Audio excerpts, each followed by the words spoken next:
Hello, my stamping friends.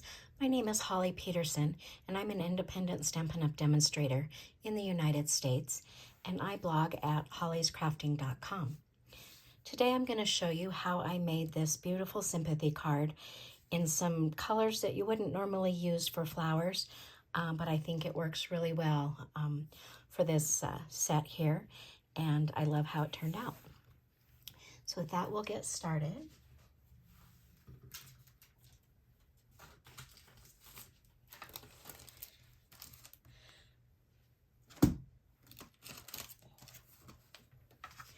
The stamp sets that I'm using today are Layers of Beauty, Hope You Know, and Loveliest Tree. I liked the Sending Heartfelt Sympathy from Loveliest Tree, and then the inside greeting, May You Find Peace with the Days to Come, and in the loving thoughts that surround you now. And then the star of the show is the Layers of Beauty for this big flower here. It comes with masks and dies in a bundle. I just used the masks and the stamp set today. I did not use any of the dies. I'm also using the pecan pie clear ribbon dots for the embellishments on this card. I'll show you the sizes of the paper. We have Very Vanilla 4 1/4 by 11, scored at 5 1/2. Very Vanilla 3 3/4 by 5. Very Vanilla 4 by 5 1/4 for the inside. Gray Granite 4 by 5 1/4. Early Espresso 3 7/8 by 5 1/8. And then the Stampin' Blends that I'm using today. Actually, they're not the blends. Sorry, it's the ink pads that I'm using today. Crumb Cake, Pecan Pie, Gray Granite, and Early Espresso. And I forgot my Gray Granite. Let me grab that. Okay.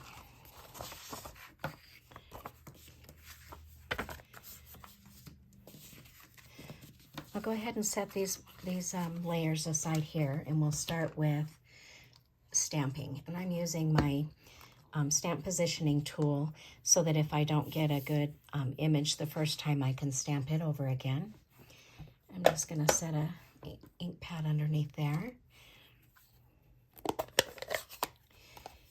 And we're going to ink this up with Early Espresso.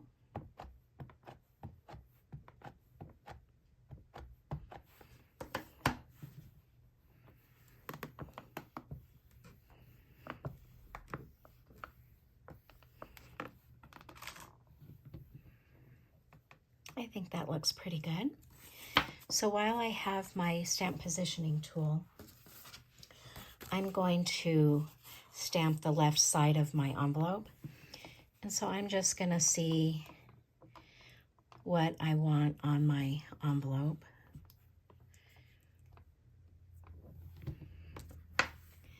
We'll anchor that down.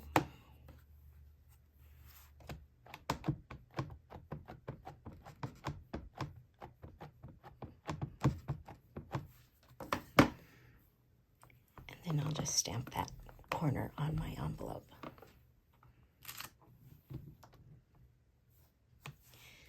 Okay.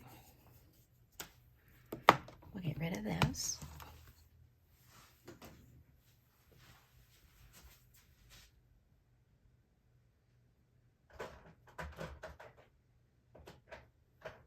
I think I'm missing one other stamp here. See if I put it away. I did, this little tiny one here.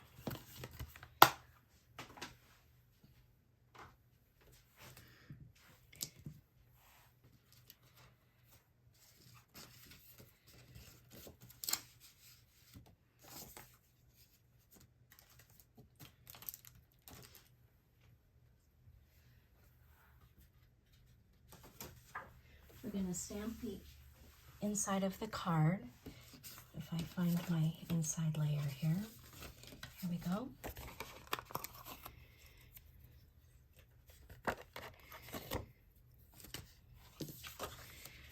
And I'm using early espresso for my ink for this as well.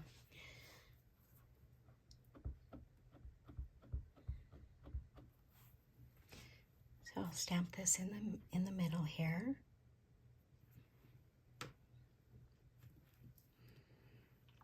And then I just added a couple of these little flowers.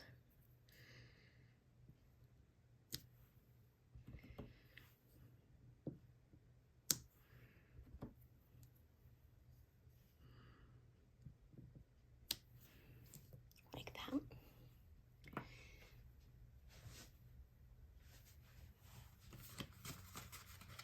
And then one more thing we need to stamp is the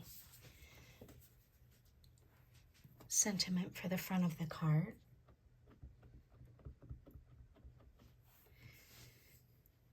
And I'm just going to stamp that down here in the bottom right corner.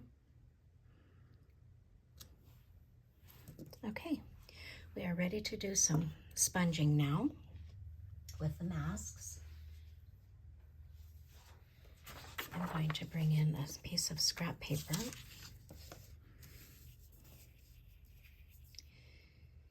And you can anchor this paper down if you want to. I'm not going to do that today, but the masks, if you're not familiar with our masks, they all have a notch here and they're numbered. These are numbered 1 through 5 up in the top left corner. So you could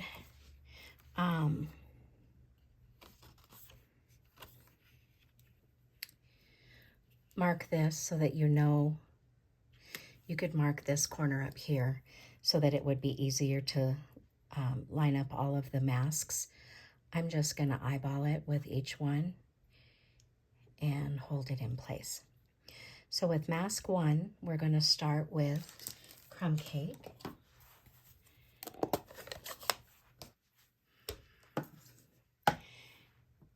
And I'm using the small blending brushes. You could use the large ones as well. We have 2 different sizes of blending brushes.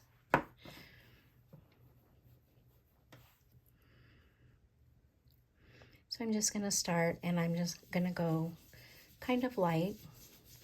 This is our lightest color that we'll be using.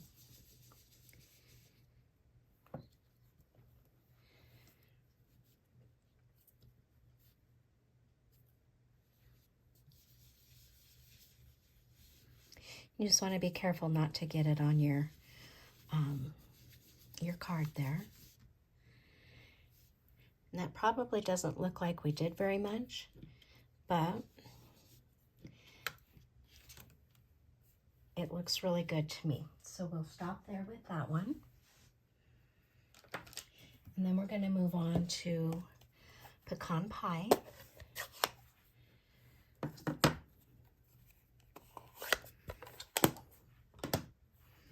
With mask number 2.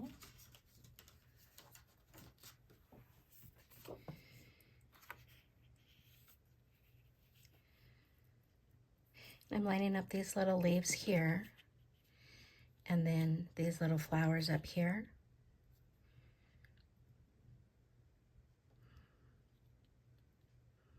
That looks pretty good. And I'm not going to go real dark with my pecan pie.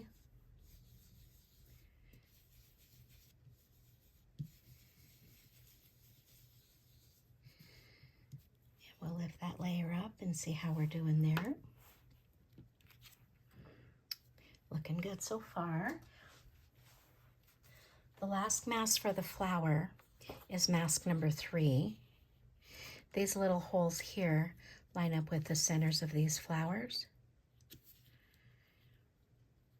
Once you have those lined up, it's pretty easy to get the rest of the mask lined up. There's 2 more little holes down here for these centers of these flowers. So once you have those done, my last layer is going to be early espresso, and I'm going to try to go fairly light with it. I just don't want it to overpower. Okay, that looks good. So we'll do the centers.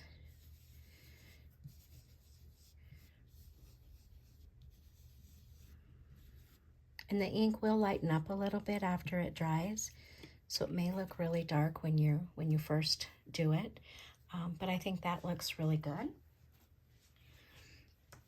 So the last thing we're going to do is our leaves, and I did that in gray granite, and I did both masks 4 and 5 with the same gray granite ink. So this is mask 4. So I'm going to line up these leaves here.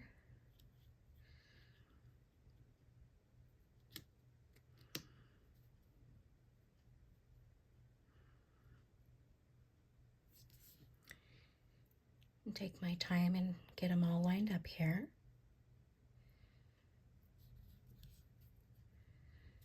Okay, that looks pretty good.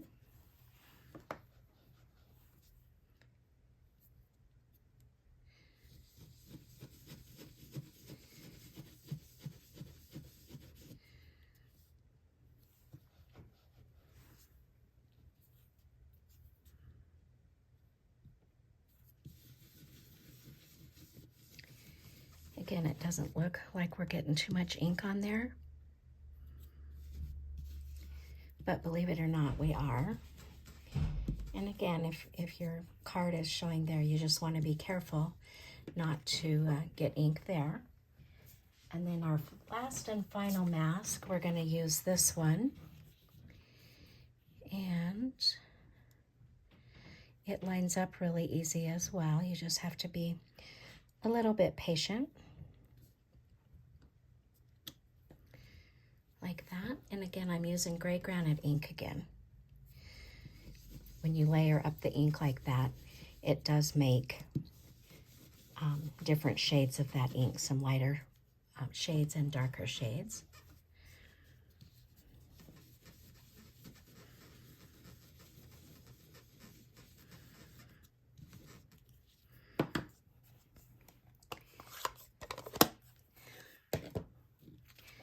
And there we have our beautiful flowers with the leaves all colored in. So now we're going to just do some basic layering and put this card together.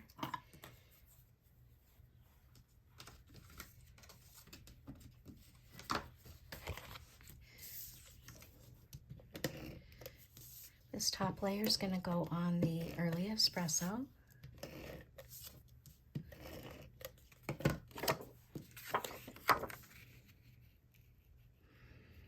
Skinny little border.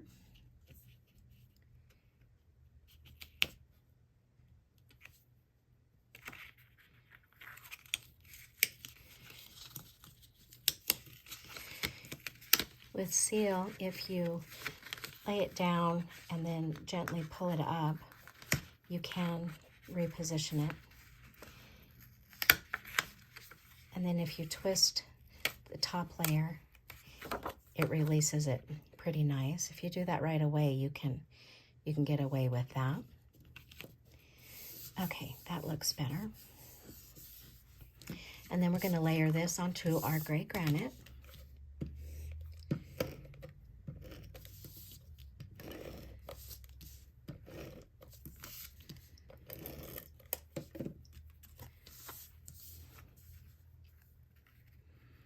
Again, it's just that 1/8 inch border there.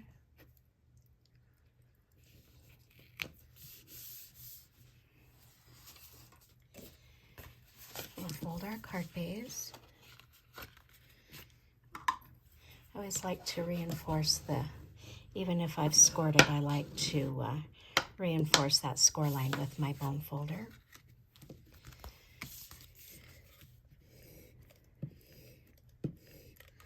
If you have that where your seal doesn't work, I think I've showed you guys this before, you can get it started on your silicone mat, and then if there's any adhesive on your mat, well,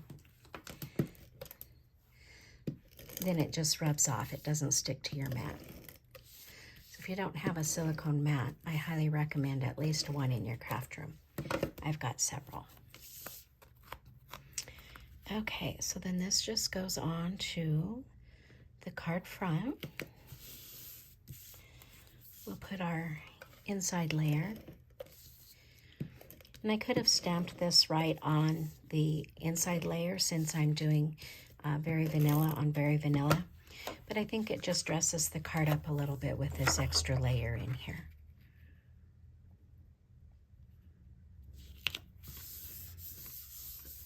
There we go. The last thing is to embellish. And like I said, we're using the Pecan and Clear Ribbon Adhesive Back Dots. I just love these little dots. They're pretty flat, so friendly for mailing. And they come in Pecan Pie and Clear. The clear ones you could color with your blends markers and make them any color you wish. I'm using the Pecan Pie ones today. I'm going to use my Take Your Pick tool, and I'm just getting a little bit of putty out here. If you squeeze the tip tight, the putty will come out, and then to release it, you just loosen your tip a little bit so no more putty comes out. And I like to come from the side and push it off. And I have a little bit of a halo mark there from my greeting, so I'm going to stick one here. We'll get rid of that. And I think I'm going to use all big ones on this. I'm going to stick one up there.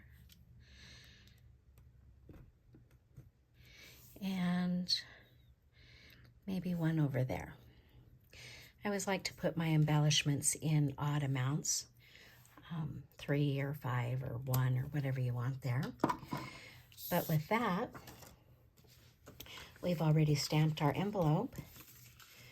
We now have a beautiful sympathy card. You can do this in any color. It makes a great birthday card, thinking of you card. The masks are really easy to use, and I hope you've enjoyed my project today. Thanks for stopping by.